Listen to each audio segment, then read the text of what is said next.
Welcome to the Ep5 podcast, the home for cultural chit chat in and outside Madrid. People will talk.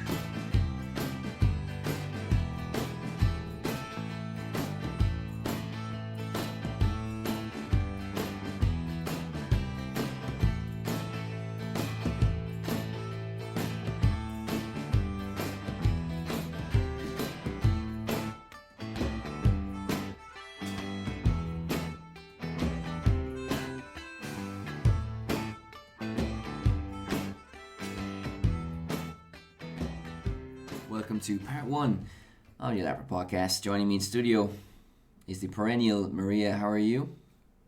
I'm fine, thank you. That's good. So we have been absent for a few weeks, but our listenership has remained consistent, if not my pronunciation.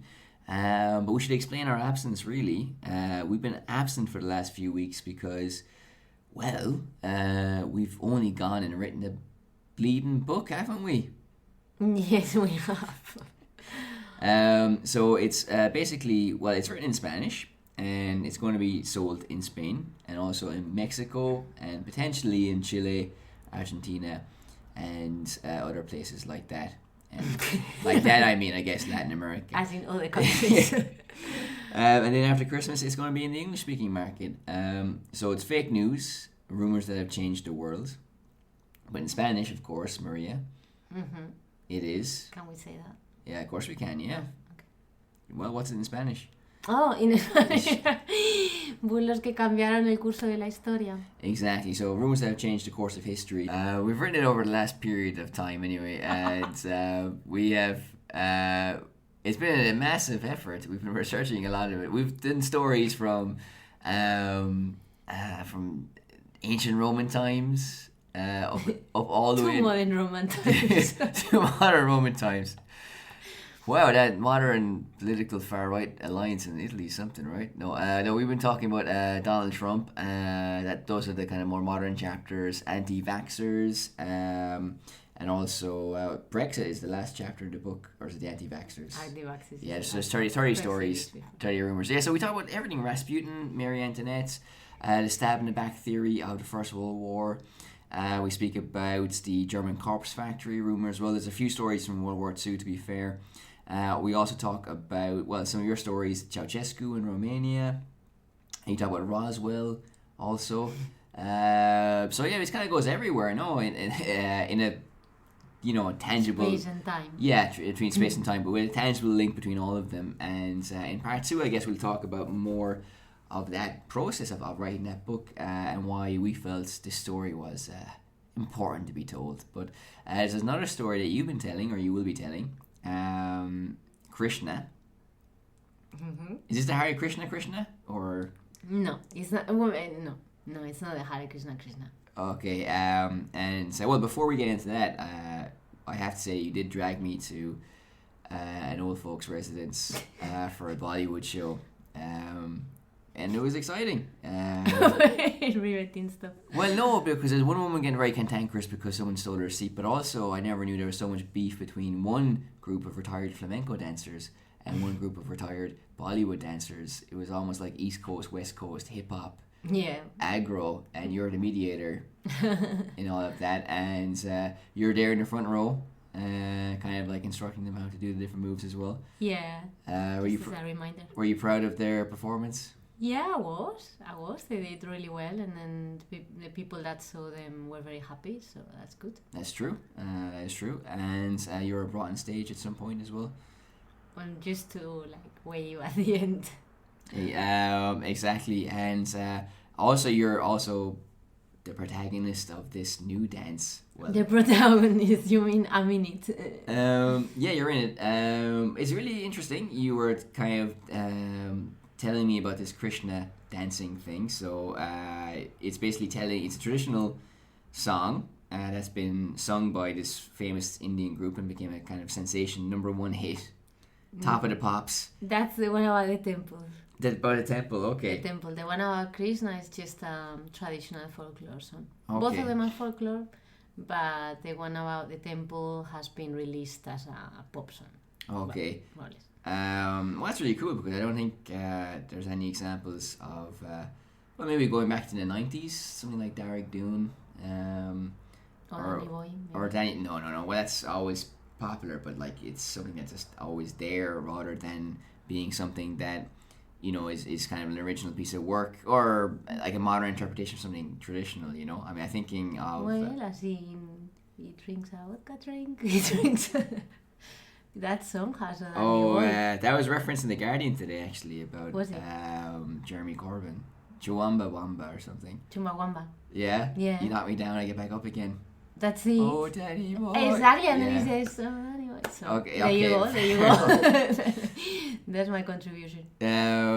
All right then. That's I wasn't thinking of that as such. But Whiskey in a Jar would be another alcoholic-based song that was a traditional song, sung by Thin Lizzy, and they didn't want to sing it, but it actually became their breakout hit because they were a group that weren't really popular, and then they became this kind of Irish heavy metal group with some kind of rock influences, led by the very charismatic and very cool Phil Lynott, whose statue you can find in Dublin at the moment. But anyway, that's by the by. So yeah, it's a new phrase I'm trying out. I think I'll drop it. But so this Krishna thing is like, so if it's not the Hare Krishna that we know, what's the significance of this character in Indian culture? Well, Krishna is one of the most important gods in Hinduism. Okay, yeah. So, well, and basically it tells the story of like when he was little, the things that he gets up to, because he's like very like naughty, mischievous a bit. That reminds me, because you invented a new movement where you're wagging your finger at Krishna. Yeah, Krishna himself. Yeah, because in part of the song, you perform. It's kind of like a kind of theater where you perform different characters, and one of the characters is Krishna's mother. Okay. And obviously Krishna, like he asks for butter because that's what he asks for when he's little for some reason. Okay. He wants butter, and then he cries when you don't give him butter. So then the mother like tells him basically, "I'm gonna smack you if you keep crying." Okay, and then you're supposed to be kind of like waving your finger and then doing a movement with it, but you started wagging it, and you improvise this movement like a Yeah, it just came out naturally, you know, because I'm such a grumpy guts. old woman. Okay, well, fair enough. Well, thank you for explaining You're welcome. all about Krishna. I'm not sure if I understand it any better, but No, for sure. it's been interesting.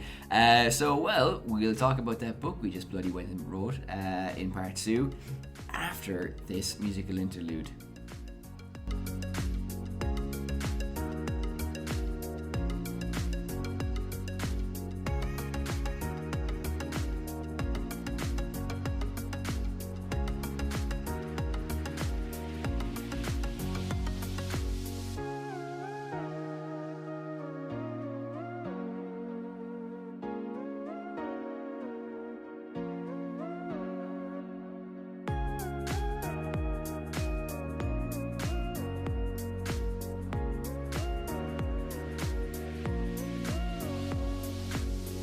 Welcome to part 2, and Mary, where did you get the idea for this book? Well, one night we were having a conversation in a bar. No. Okay, well, it doesn't really matter where we got the idea from, Exactly. but it's very much trending topic, no? Yes, it is. Yeah. And you know, before we kind of get into the book, it's just incredible because this book is essentially a history of fake news. So we do the historical sweep of fake news, as we mentioned in the first part of the show, but it's also very current in our world, and every week something comes out that really proves that. You know, I mean, you had the Conservatives publishing this fake Labour manifesto website on the internet, of course. Also a fake fact checker website was also identified during the week as well. And Sacha Baron Cohen, I sent you the link to the interview in The Guardian as well, kind of gave this speech where he talks about how Facebook, you know, are really helping the spread of fake news as well. It was very eloquent, so eloquent in fact you could almost, for your part, forgive Ali G, Bora and Bruno. So if the book was released a little bit later, we could put even more into it, because it's something that is reaching like this critical mass, but it's not running out of steam. That's a mixed metaphor, but at any time, and it doesn't seem like it's going to be going anywhere for the time being. So it's kind of fascinating to chart this evolution, and also we can talk about the future of fake news, kind of towards the end of the parts, So I think to kind of frame the book, because we do talk in the conclusion of the book about people who are involved in identifying fake news, in correcting it, in debunking it, in busting the myths that it's generated by fake news. And these are the kind of heroes on the front line, safeguarding the sanctity of what we know to be true. If you indulge my flights of verbal fancy there. But in our book, we're not... we don't dedicate our daily professional life to that. But I think in the book, what we do focus on is the victims of fake news, and that's something that's kind of apparent through each chapter. I think so. Do you think that would be the main focus of our story, or how would you kind of frame it? Yeah, I think there are, one element is to talk about how through these different stories you can see how manipulation has been, a way of keeping power and so on, which of course we know, but I think, I don't know, it's something that is being taken for granted, but you're right that from the side of people that were affected by it, I think that's being greatly forgotten. And I think another important thing is how throughout you can see how it's more or less the same social groups that get targeted. I mean, Jewish people, for example, foreigners, for example, and poor people, and women as well. Marie Antoinette, the Jack the Ripper victims, the women who were accused of witchcraft in Salem. So these are, of course, chapters in the book as well. And so, yeah, I mean, othering. I mean, we have a vocabulary now in the modern world that refers to episodes that appear in the book, and very much othering is something that we understand as creating this kind of specter of another, which refers usually to foreigners or immigrants or something like that, and that's something that's a thread throughout the story as well. In the case of Rasputin, he was feared because people assumed he was an agent for the Germans during the First World War. Marie Antoinette was the Austrian, and Austria was a long-time enemy of France, and her marriage to the king was a way to forge a kind of peace between France and Austria, but she was always known as the Austrian. Other nicknames she had as well, of course, Madame Deficit, and this kind of tallies with her image as this kind of spendthrift party girl.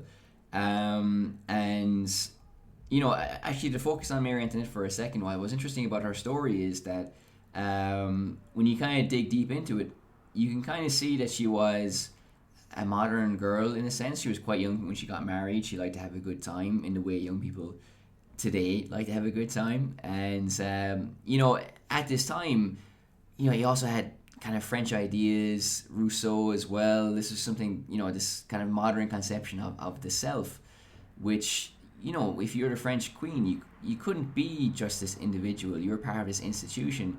And she found, quite justifiably, the bureaucratic rigors of courts stifling, and she escaped every time she got a chance to. And that, you can sympathize with that, because even when she was getting dressed in the morning, she had to have ladies in waiting kind of watching her as part of ritual. And if somebody came in who was higher ranked than the people already in the room, the whole dressing procedure would have to start again, essentially. And also, she didn't reward people for their social rank. She just hung around with people that she actually liked, which was create a lot of jealousy at courts, and create a lot of divisions. But essentially, she just seems like a lost, out of time, out of step woman who didn't really do a lot wrong, and by all accounts was a decent enough mother as well, so she was just, because in her court trial she was also accused of all these terrible things against her children as well. So and then when we see, you mentioned poverty, the Salem witch trials, you had poor women, infertile women, women considered to be unattractive by the standards of the puritanical society, or women that were kind of independent again, who didn't fit into puritanical society, were targeted as witches because, you can see both sides of the coin. I know I'm jumping from one event to another, but these Puritans really believed that anything out of the ordinary was a devil's work. So you can kind of see how this fantastical notion could gain traction, but also how these poor victims were people who didn't have much of a stake in society and didn't really do too much wrong, but some of them paid with their lives, either being executed or in the terrible conditions of the prison as well. And in the case of Jack the Ripper victims, we had this popular conception that these women were prostitutes. Not all of them were prostitutes, based on a fantastic book by Hattie Rubenthal, which we mentioned in a previous podcast as well. And we can say, because of the Victorian mindset, their poverty, if you're homeless or seen as poor, in the Victorian mind, you're already seen as some kind of reprobate. You deserve to be poor because you didn't work for your money. And also, if you're a woman, you're automatically seen as a prostitute as well. And how it was reported, how the victims were treated, it was like almost lurid, it was sexual, it was disregarding the kind of horrific details of the murders, and their names have been lost more or less in the story because we just focus on Jack the Ripper and the intrigue of who he was, even though essentially even though we don't have a name for him, he was a killer, an animal, a monster, so so you can kind of see like a lot of chapters. I think you'll agree with this as well, that when we were sometimes you go into a story and you have a great familiarity with it, or in other stories you think you do, other stories you're starting from almost zero before you start researching it, and you're quite surprised about the things that come out, and you have a lot of sympathy for certain characters, or you kind of see it in a new way. And also you can kind of see how society in general is kind of evolving as well, because even though Hattie Rubenthal's book has been met with disdain by a lot of ripperologists, I think a lot of people like her treatment of these victims. And in Paris, I think at the moment, or maybe in a new year, in January, there's an exhibition about her fashion, about Marie Antoinette, and kind of like celebrating who she was as this kind of glamorous fashion icon as well, which is what she was when she was alive. So we're kind of slowly seeing as well these victims being rehabilitated in the eyes of society and kind of coming back to life, in a sense, But so that's kind of like my perspective of the book, but I'm sure you can kind of pick up these threads, or you can give me your opinions as well about your chapters or anything that you want. No, I think the example that you put, because people could say, well, yeah, but Marie Antoinette, well, they were still like upper class or whatever.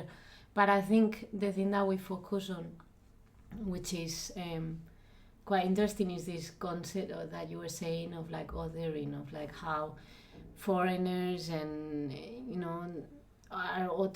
people are automatically suspicious of them, and that's like a constant thing throughout history. So for example, in other stories, the poor people side of things plays a very important part, but obviously it wasn't the case with her, but the fact that she was a foreigner was still like important enough, for example. So I think what I like the most about doing the research is that every story is interesting, but what's more striking is that you don't quite realize how many like common themes there are throughout history until you start researching, and then in the end it's all about those groups that are targeted, and it's the same nowadays. So yes, because something we said a lot to each other was maybe history doesn't repeat itself, but it does rhyme, and nothing really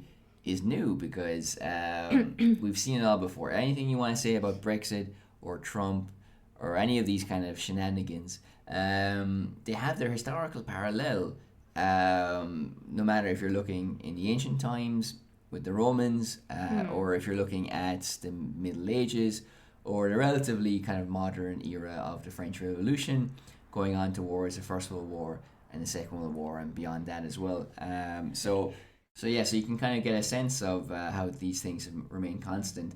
I think the only difference nowadays was the fact that it was a lot more amplified. So obviously, like the channels that we have nowadays mean that it can be done in a much bigger scale, but it's essentially the same thing. I mean, yes and no. I mean, we have this ding dong. About globalization. Globalization. Because I'm a big believer that globalization has been.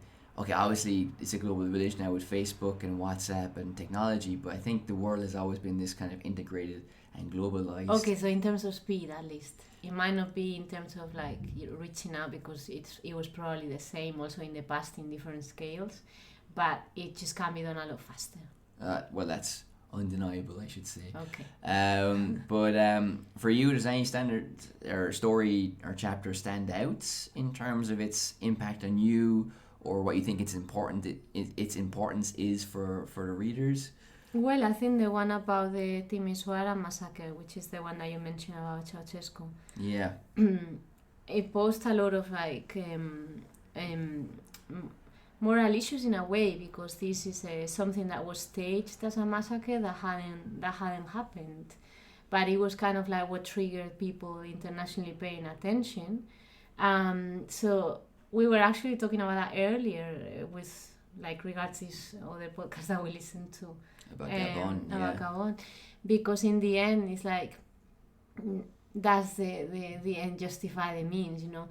Can fake news be good in any context when you're using it to try and fight like evil? And I think what happened with the massacre was that it was like, okay, it didn't happen, that one that was portrayed was a fake, but it probably or most likely did happen in all the moments of the same regime. So I still don't think it's like justified, of course, but it opens sort of like this debate about, you know, some people think, well, if it's for a good cause, then it's okay to lie. Yeah. But ultimately, my problem is what we were mentioning earlier. I think that if you the moment that you come into it with lies, then well, you kind of like lose legitimacy. And what you're fighting against is already so extreme. I mean, Ceausescu's regime, that you don't really need to have fake news for your cause, because the reality is already so stark and unsettling. And yeah, so I think that's what baffles you when you're like researching this sort of thing, and you think, you know, some of the things are like dramatic enough, and so like, yeah, they're being replaced by something that didn't happen but could have happened. So it's kind of like this weird psychological thing of why people do this, and kind of like the extent that people are willing to get to. Well, you mentioned the psychology. I think that does appear. We actually mention it specifically in different chapters. I mean, if you look at Salem, why were if babies died, why did they blame the neighbor? You know, why did they accuse her of being a witch? Because emotionally, you need kind of some kind of valve, a release valve, to say, well, this is how I rationalize this terrible event. And I think that's what it is. I mean, if you're in Michigan and there's no car industry, well, whose fault is it? It's either the Democrats or it's immigrants or something like that. So I mean, there's always this kind of like psychological components of either lying to yourself or lying to other people, or blaming others, to kind of like either rationalize this chaotic and unsettling world. And it's always been chaotic and unknowable and full of surprises and unstable, and you know, you could lose things in a heartbeat, basically. You know, a crop could fail, or your child could die, or something like that, you know. So I think that's kind of what is this kind of basic human need is also a factor in the fake news story. I think as individuals, yes, but also I think as, I don't know, as corporations, governments, like kind of like the establishment, is a way of like not assuming responsibility. Well, yeah, you do see it in the Rwanda chapter, which we can touch on in a second. But I think like even in our chapter about the stab in the back, because there are several factors that we discuss. How the German people at home during World War One were kind of kept in the dark about how the war was progressing, and also they were lied to a little bit as well about victories that never war, and casualty rates kind of not really reported accurately either, and then that's why defeat came as such as a shock. But also they were fed in this idea of this kind of Prussian masculine German man, and then defeat didn't really tally with their perception of themselves. And of course that's where it comes into it again, this kind of idea of like, well, this kind of masculine man could never really be defeated unless he had been betrayed by somebody, and that could be foreigners, Jewish people, and things like that. But you mentioned international organizations or people trying to cover themselves. It's not my responsibility. This kind of idea that kind of crops up very starkly in the Rwanda chapter, because the United Nations were very, I guess, ineffectual in kind of dealing with this unfolding genocide. And we have to say as well, the reaction of the international community in general is something that was very passive and also informed by these ingrained kind of Western Eurocentric kind of stereotypes. And what's also fascinating is to see this kind of battle, this blame game between United Nations, NGOs, and nobody really comes out of that with too much credit either, We talk about El Dorado, the Spanish-Cuban War. We talk about the murder of Jean Cala, a guy whose his execution, he was accused of murdering his own son, exposed deep fault lines, religious intolerance in France, and got the attention of Voltaire, and basically he went on a 3-year crusade to clear this man's name, and has had ramifications for the modern world in terms of kind of conceptions of torture, waterboarding, and kind of extracting confessions, and the right to a fair trial as well. So yeah, I mean, there's a lot in there, I think, in this book. Buy the book. Buy the book.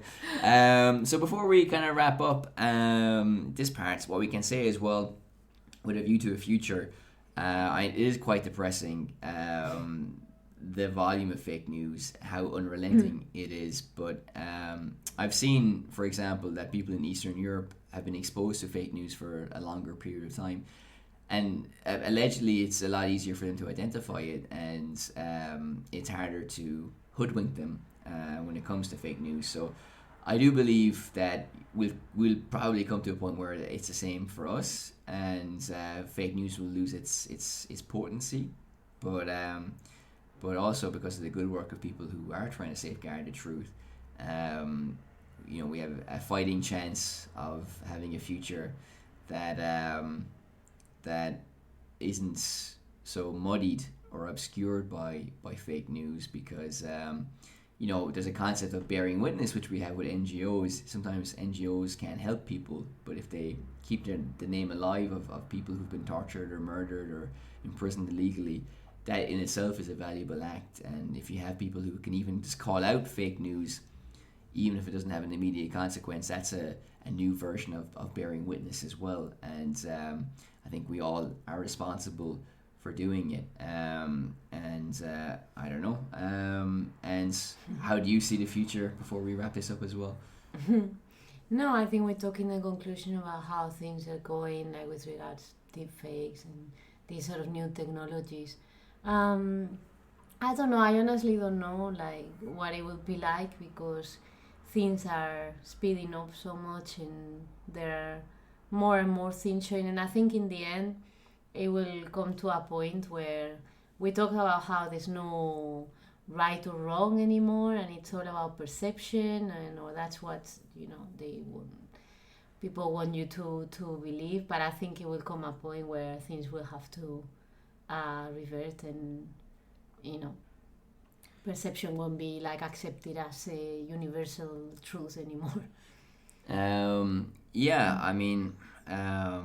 We've definitely seen countless examples of politicians who lie and they don't get any blowback or pushback from that.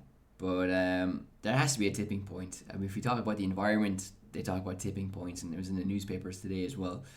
But I mean, if you look at Boris Johnson, for example, who promised he wouldn't sell off the NHS to the Americans, and now there's evidence that could be a possibility if he wins the election in December. But you know, people are suffering so much now. If you look at Britain, for example, there's things like life expectancy is lower in some parts of England than it is in Turkey. A lot of people are using food banks to survive, to get to the end of the month and things like this. So you know, people are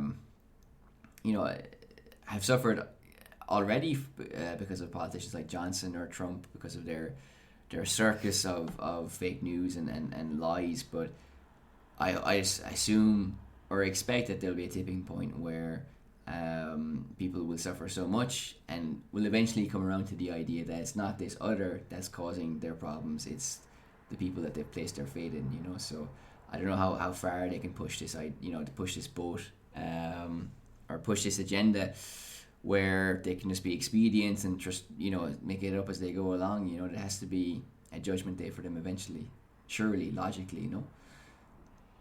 I don't know. I really like. I can't figure out, but it will come. Eventually, we'll have this conversation in 20 years' time. For the fourth edition of the book. So, well, enjoy this musical interlude, and we'll be back momentarily with the inevitable third part.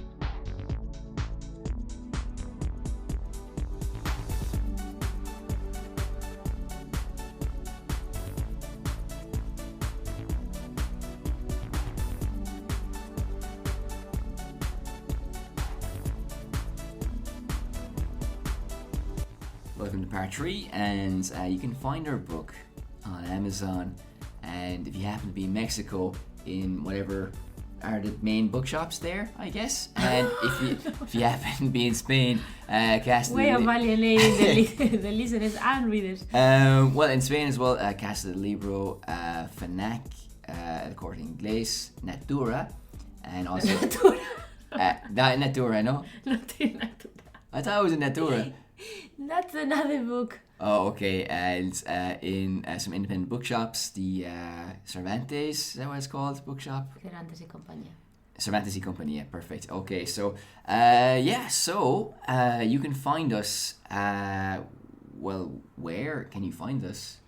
I don't know where you can find us these days. Well, we deleted Instagram. Because now that we're becoming famous authors. You know, we paint pictures with words, so we don't actually need pictures anymore. And on Twitter, ElApra1, Facebook, ElApra Media, yeah. and wherever you find your podcast, and also on Patreon if you feel that way inclined, in terms of giving us a little bit of your hard-earned money to keep our projects going. And well, that's it, more or less. So I bid you a good Krishna, and thank you so much for listening. Happy Krishna. Happy Krishna, and hopefully we'll be back in more of a regular swing of things. But I think now the book has been out of the way, and we can have more time to dedicate to this. Oh, and also our blog is irishsliceofmadrid.com. Link in the description. Good luck. Bye. The ElApra Podcast, the home for cultural chit-chat in and outside Madrid. People will talk.